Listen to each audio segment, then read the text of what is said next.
আমার রাষ্ট্রের মধ্যে আজ মদের আইন পাস হয়, আমার রাষ্ট্রের মধ্যে আজকে গাঁজার আইন পাস হয় রে। আমার রাষ্ট্রের মধ্যে আজ সমাজের মধ্যে রাষ্ট্রের মধ্যেই আবার আইন পাস হয়ে যায়। কিন্তু আল্লাহ তাআলা রব্বুল আলামিন সরাসরি তার বান্দাদেরকে ঘোষণা করে দিয়ে আল্লাহ তাআলা বলেন, ইয়া আইয়ুহাল্লাযীনা আমানু ইন্নামাল খামরু ওয়াল মাইসিরু ওয়াল আনসাবু ওয়াল আসলামু রিজসাম মিন আমালিশ শাইতানি ফাজতানিবুহু লাআল্লাকুম তুফলিহুন।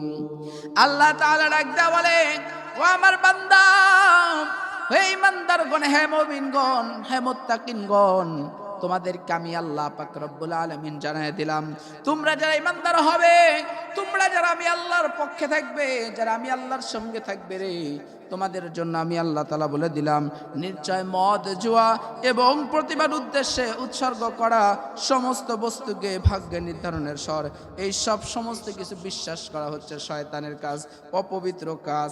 অথবা তোমরা এগুলাকে সম্পূর্ণরূপে বর্জন করো যাতে তোমরা সফল হতে পারো। আল্লাহ পাক রব্বুল আলামিন তার বান্দাদেরকে বলে দিলেন, মদ, জুয়া সবকিছু শয়তানের কাজ। আর আমার রাষ্ট্রের মধ্যে, বাংলার জমিনের মধ্যে হাজার হাজার শত শত মুসলমান থাকার পরেও এই বাংলার জমিনের মধ্যে আজকে মদের আইন পাস হয়ে যায়। এই বাংলার জমিনের মধ্যে গাঁজার আইন পাস হয়। এই বাংলার জমিনের মধ্যে, যেই জমিনের মধ্যে আল্লামা সাইদের জন্ম, যেই জমিনের মধ্যে হাজার হাজার উলামায়ে কেরামের জন্ম, যেই রাষ্ট্রের মধ্যে খানজাল রহমাতুল্লাহ আলাইহি এসেছে, সেই রাষ্ট্রের মধ্যে আজকে দেখা যায় মদের আইন পাস হয়। কিন্তু আমরা মুসলমান হয়েছি, মুসলমান হওয়ার পরে আমাদের ইমানদার দাবিদার করতে, ইমানদার দাবিদার হতে পারি না, কারণ আমরা মুসলমান হওয়ার পরেও আজকে আমরা মদের রাজ্যে ডুবে আছি। ঠিক কিনা বলেন? আমরা গাজার মধ্যে ডুবে আছি, আমরা ইয়াবার মধ্যে ডুবে আছি, আমরা সন্ত্রাসের মধ্যে ডুবে আছি।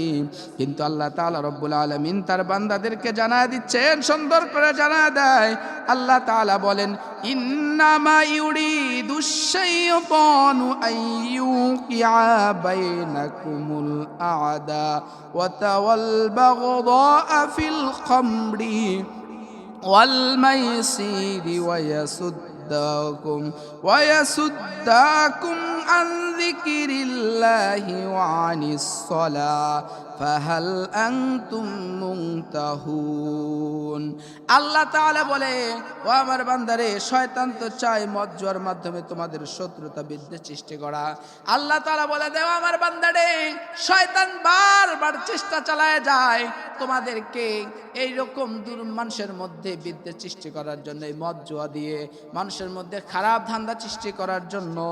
শয়তান চায় তোমাদেরকে আমি রবের থেকে ফিরে রাখার জন্য, শয়তান চায় তোমাদেরকে নামাজ থেকে বিরত রাখার জন্য, শয়তান চায় তোমাদের সমস্ত ভালো কাজ থেকে বিরত রাখার জন্য।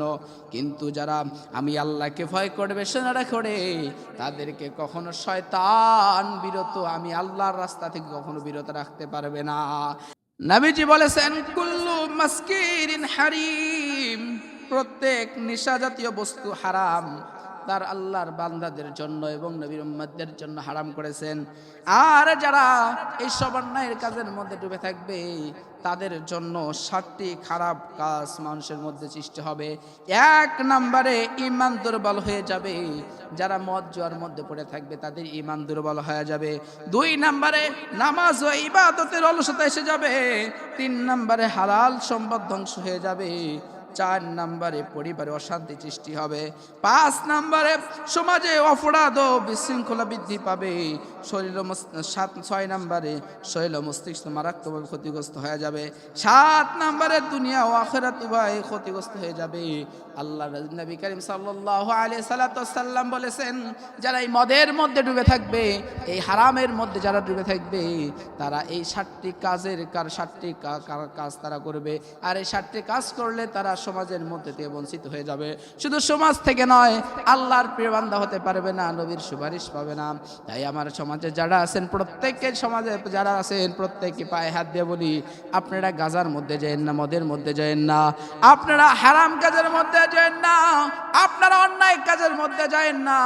এই নেশার কারণে আপনার পরিবার আপনার কারণে সম্মান পাবে না।